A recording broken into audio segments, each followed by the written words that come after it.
is problematic.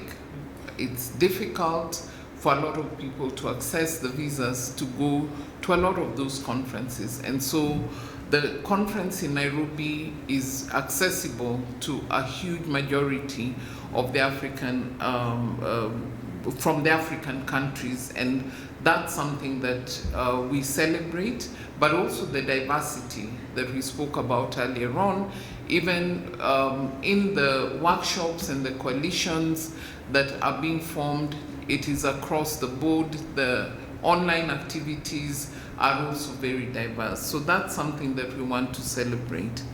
Coming to the questions that were directed at me, in terms of recommendations and not negotiations, Maha has spoken to that quite a bit, and just to reiterate that it is not possible to negotiate a document because of the diversity of civil society in any one country and multiply that by the number of countries around the world.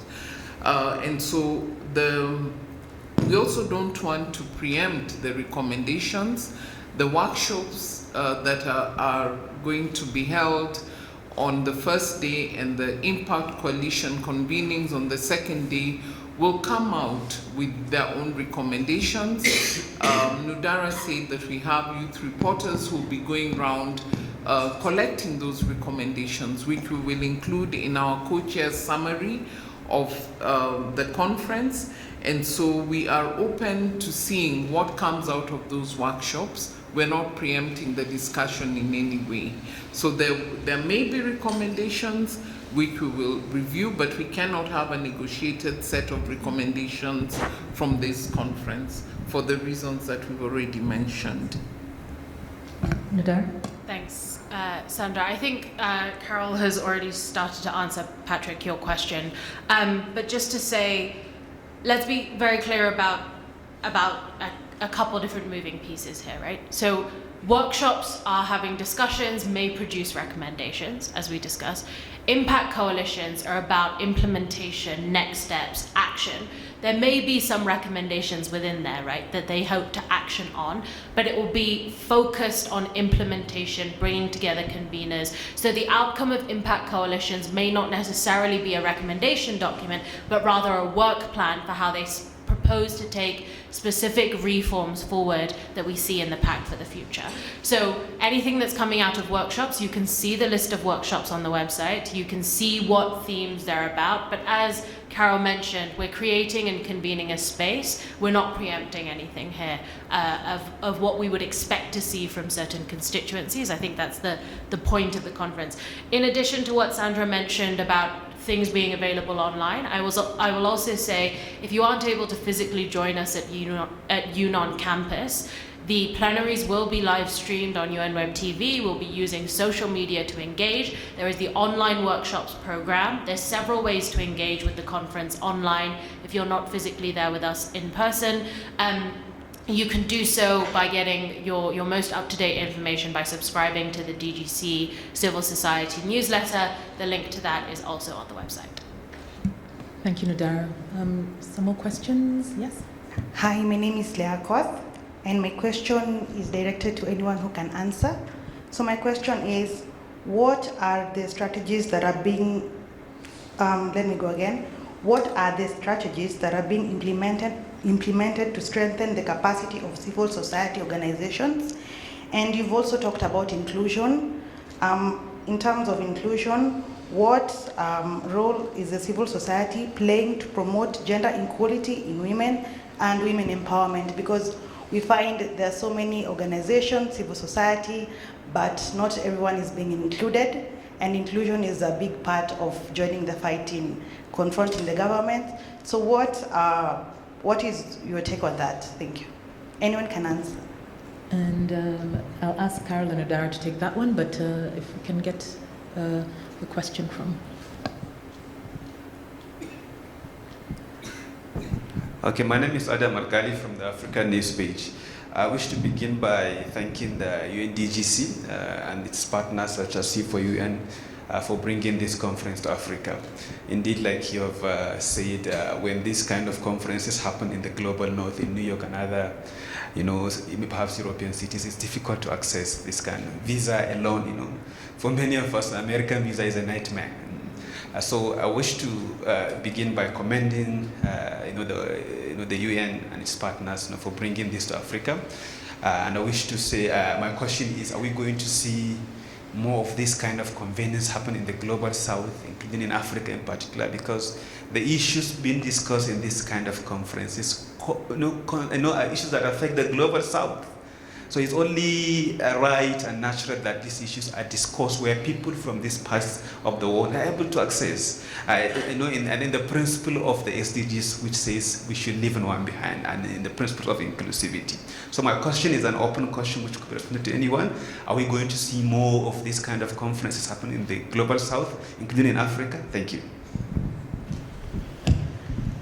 Do we have any other question in the room? No? So I'll ask Carol and Udara to take the first question, Maher maybe the second, and then if Michelle, you want to weigh in? Okay. Okay. In terms of strategies for strengthening capacity, for the conference, let me start with the conference. Yes, we have thought through some of that, but we also recognize that there's a lot of capacity that sits within civil society. So it's not coming from a place of we are bringing you capacity. We want to activate the capacity that sits within civil society and bring it to bear in the conference. So in the workshops, the workshops have been curated in a way that civil society organizations will be able to bring their ideas, their energy, their skill, their resources to the space and share across with one another, share across different themes, so that we begin to build on the intersectionality and the multi-stakeholder engagement capacity that sits with us. Because together we are stronger, whichever way you look at it, whether from the conference or in other capacities. And so from the localization perspective, we will have 4 broad themes that we will cover tomorrow. One, we will do a deep dive into the Pact for the future so that there is a greater awareness around it. Deep dive into the Global Digital Compact and the Declaration on Future Generations. And we're coming from the place that whatever capacity, responding to your question, has to be grounded on information. Because if you have information about something, it could activate a latent capacity that you already have. Then we'll be looking at the Public Benefits Organizations Act, and we will look at the principle of leave no one behind. So we'll be addressing how do we strengthen our capacity, how do we collaborate better as civil society organizations, how do we rally around issues together, and when it is important for us to draw apart, how do we draw apart without destroying or affecting what we had already built. For the main conference, the impact coalitions are a place where I would say capacity will be unlocked, it will be discovered, it will be realigned, it will be reactivated. So please come along with us in those 2 aspects of the conference. Udara? Thanks, Sandra. Thanks, Carol. Maybe I'll speak to the gender side of things and how we're considering the gender component of this conference, both in the conference itself but also the planning. As Maher said, this is maybe one of the most diverse, most intergenerational planning committees that we've seen in previous conferences. We have a 29-person civil society planning committee, of which 20 people are women. So we have a lot of gender put into the conference from the very beginning, gender perspectives put into the conference from the very beginning. Also, of all participants, 52% of registered participants are women. I think it's also worth noting that within the impact coalitions and within the work that we're doing, we have an impact coalition on gender equality and gender perspectives on the Summit of the Future being put forward as well. UN Women is an active consultant and stakeholder of that impact coalition, along with NGO-CSW, the major group on women, and many other stakeholders who are part of that coalition, co-convening or as a member of it. So I think Carol and I, being women ourselves, have really put a lot of emphasis on having gendered perspectives from different generations in this conference. And we really hope that you will see that across the 9th and 10th of May. And Maher? No, thank you. I think it's not about more conferences in Africa or in the Global South. It's actually more about the substantive engagement and looking at the future. When you talk about the future, the median age in Africa as a continent is 19 years old. Today, Africa represents 18% of the world's population. By the year 2050, it will be 25%.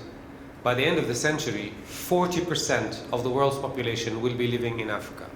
So if you are in business, if you are in public work, if you are in the UN, you will need to think about the future is in Africa, because that's where the main 40% of the population in the end of the century will be living in Africa.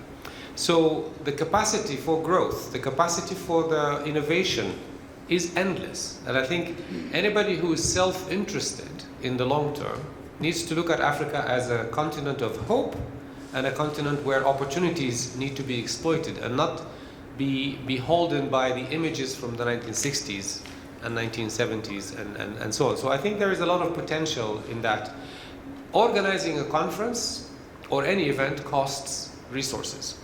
So for us to do more, we will need, again, support from countries to do that. And we were very fortunate that the EU, European Union, Denmark, Ford Foundation, UN Foundation, were actually very supportive of our endeavor to come and bring the conference to Nairobi. And we are hosted by the UN office in Nairobi, so that also absorbs some of the cost.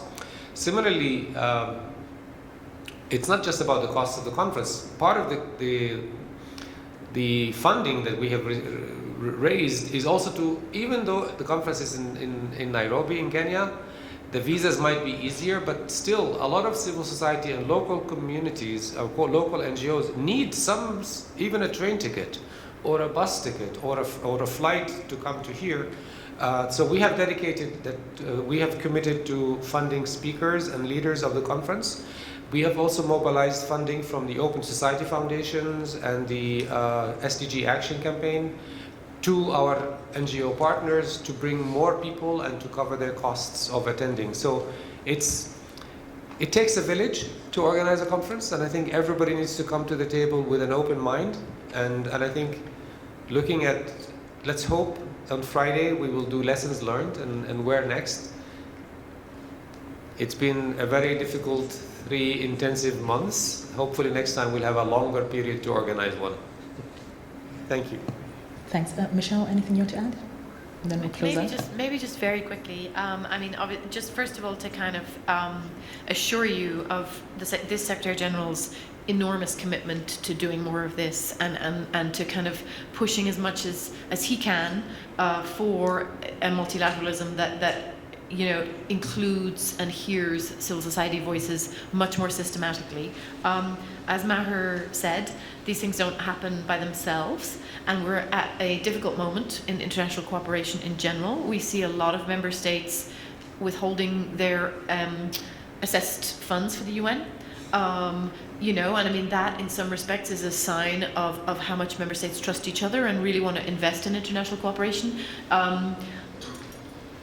The amount of money per person per annum that international cooperation actually requires is, I mean, right now is, I think, less than $2 per person. We're not talking huge amounts. So that's one thing, is I think we all have to work on our governments, whoever those governments might be, to invest in international cooperation, to continue to invest in it and believe in it and send the message to their own people that they believe in it and are participating in it. I think we're paying the price for the fact that we're several generations since the founding of the UN, for sure, and people take a lot of things for granted that we shouldn't take for granted, and I think we've seen a lot of that in recent years. So I think I would say to civil society,